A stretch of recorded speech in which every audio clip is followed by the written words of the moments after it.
Why is the market shrugging off these developments, and which headlines are going to matter most from here? Let's ask Gina Sanchez. She's CEO of Chantico Global and Chief Market Strategist at Lido Advisors. She's also a CNBC contributor. Jack Manley is Chief Global Strategist at JP Morgan Asset Management. It's good to have you both here. So, Gina, are you surprised that markets aren't more rattled than we're seeing play out today?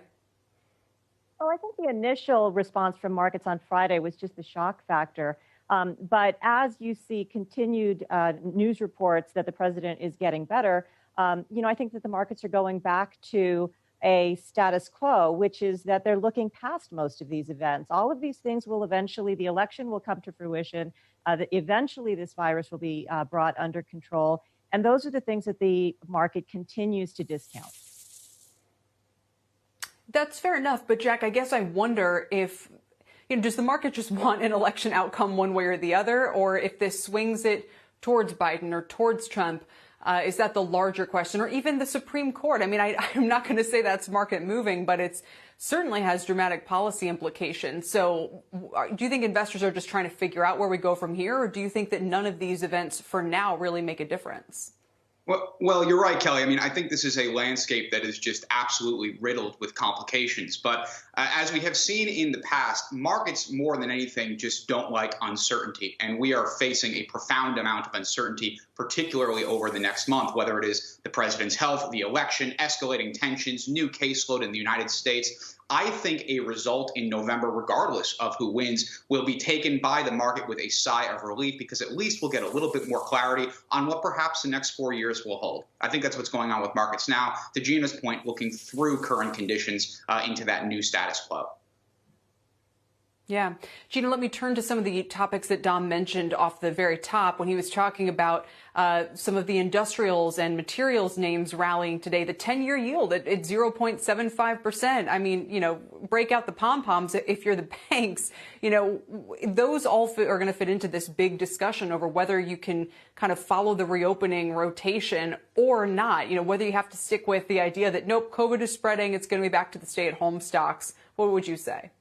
Well, I think the rally of industrials and materials is a little bit of a head scratcher, because if you look at the macro data coming through the past month, we have seen a slowdown in the recovery, and that has been proven out by the data, the labor data. We have seen personal income falling, and there's yet no sign that a stimulus package is a done deal yet. And until we see that, I think the slowdown continues. So I'm not entirely certain why the industrials would be rallying at the moment.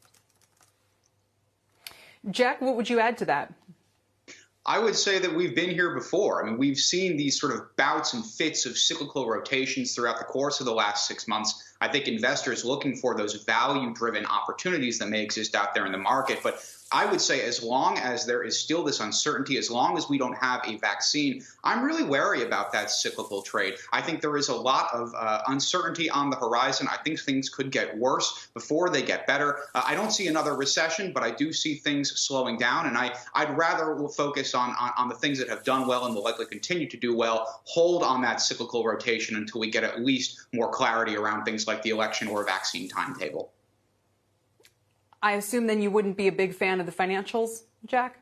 Believe it or not, it is one of the parts of the cyclical space that I am leaning more into. I look at things like energy. I look at things like industrials, particularly the airlines. I see lower for longer demand for these sectors, long outpacing even the end of COVID. But for financials, I think you have banks in particular, the large cap ones. They are well capitalized. They have fortress balance sheets. The underlying credit quality of their borrowers is still very high. I think you actually may see a nice valuation tailwind over there. So while I wouldn't advocate for a wholesale rotation into cyclical stocks, I think we can find some value there, and I would say financials is actually one of them, Kelly.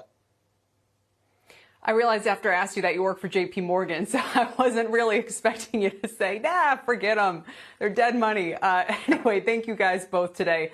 Appreciate it. Jack Manley and Gina Sanchez on these markets and where they think you can invest. Shepard Smith here. Thanks for watching CNBC on YouTube.